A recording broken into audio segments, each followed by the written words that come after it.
CR Spark. We're back here in Elite Dangerous on 2.2, and I'm happy to present one of probably my favorite ships next to my Cobra, my Federal Gunship. Why, you might ask, this is my favorite ship now? Because it now can hold the fighter base, which I have two Condors right now with my person yeah, right there. Anala Maro. She's from the Federal Navy apparently and loves to fight. Flight assist on.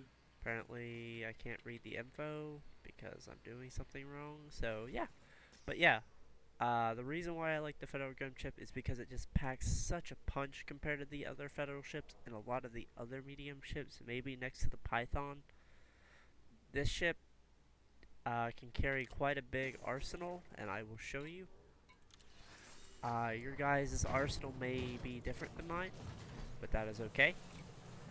I run a large multi-cannon that they brought out in 2.1, if I'm correct, or later in that update, if I'm correct. Two more multi-cannon, or two medium burst cannons in the front, so that whenever I first get a ship that has its shields up, that these will be the first weapons to actually fire instead of the multi-cannons, because I want them to be my next weapon up to hurt them. But most of the time I stick to my burst lasers to just finish off the target, because most of the time they'll do enough damage anyways to kill them. But I don't want to have all bursts just in case I need to kill them extraordinarily quick. My next two medium hard points are two more multi cannons. These medium ones do help too, along with that big one, because the large multi cannon does have a slow rate of fire, and these mediums do come in there and help pack a punch, and they are all gimbaled, by the way, guys, but yours may be different. Next, I have two small burst lasers up top. They're mostly there just to kill little ships that annoy me, or just to help knock down shields. The two bursts and also the two small help knock down the shields, while the two mediums and large multi-cannons help rip apart them. And then I also have 4 shield boosters to keep the shields up, and apparently there's a little bit of a glitch with this hangar and seeing stuff. Yeah, 4 shield boosters, it helps a lot, guys, a lot. My optional internals, yours may be different. If you want, you can move your shield generator down to a 5A and just run 2 hangars, but you really won't need it because you'll just have the one. You can hold up to 16 because you can have 8 of each in each slot, but you have to wait for them to either be repaired or readied up. Class 6 slots can hold 2, and 5s can hold 1, and also depends if they can hold the fighter bay hangar anyways. Right now I have 2 Condors. I am at the hunt now looking for Taipans. If anyone knows where I can find a Taipan fighter near Divert, that'd be great. The ship does not go very far, so I'm limited to how far I can go, but I can stop and go if necessary. Next is a 6A shield generator. This shield generator can take a punishment and keep your ship alive. This shield generator, I think, is as tough as the ship itself. It does help keep it up and running and also fighting in the battles, but you want to have your ship helping you, and you still want to be able to try to avoid their fire. You do not want to be a complete bullet sponge. The ship can do it, but I don't recommend it considering all the weapons are a lot open on this ship. They can take damage, especially the front ones. So yeah, be careful. I've noticed that. Next, I have a 5A shield cell bank. I do recommend 5B. I never could find one, but 5A is good enough.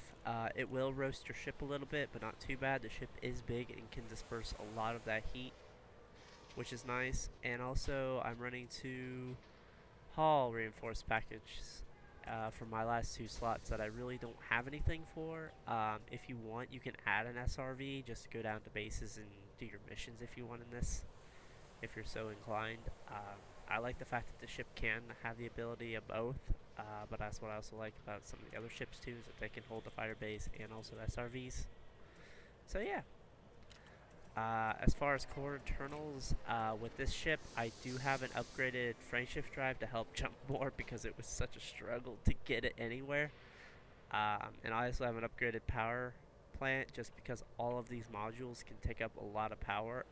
Also, if you turn off the cargo rack, you will run at 97%, so you do have the options of running either maybe a 5A or in a 5A sensor and and sensors or life support.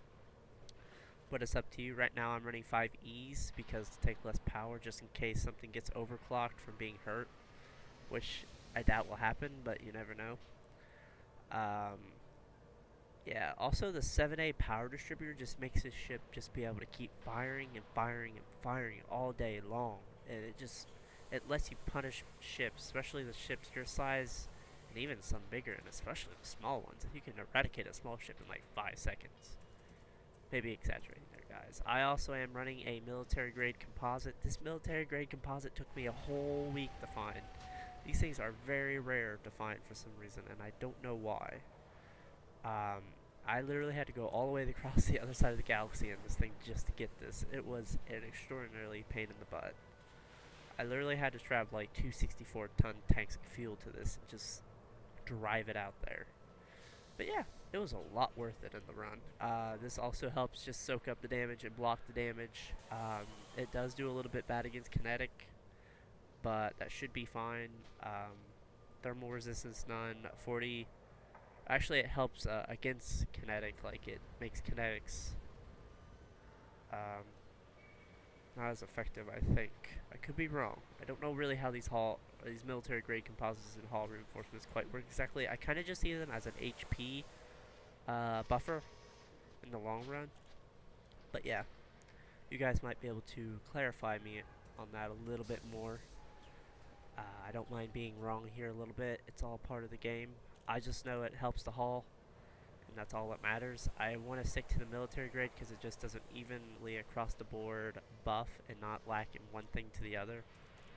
Yeah, and the 6A power plant, if you do not have horizons and cannot land on the planets to get to the people, you might have to tweak some stuff to get it to work with you. But if you also don't have horizons, I don't think you can get the hangar bay, so oh well. But yeah, if you're having trouble getting the ship even out there to Ducati or whoever, you might just have to play with the settings. The power plant boost did add about an extra 10%, I want to say, to my overall abilities. But yeah, if you're also wondering, guys, I am an Avert still in Glen Enterprise. Right now I've been working a whole lot on my ships too. I recently got rid of one of my Cobras and just completely ripped off every component just to be able to put it on my Exploring Cobra. I don't really need two Cobras now that I have all the parts I can fit on it. So yeah, it might make it easier just to swap back and forth, but oh well. And yeah, if you did like this building guide for the Federal Gunship, please tell me down below. And if you want to see more of these building guides, please leave a like and subscribe. It helps you stay in touch on the content in the upcoming future. And now, I also have a Twitter. I will probably link that in the description below. And if I remember, I will put this build of my ship, if it's up to date, online for the whatever it is. I don't remember what they're called, but where you can build ships online. And do that for you guys and put that in the video description. And yeah. And until then, guys, I will catch you on the next one. See y'all.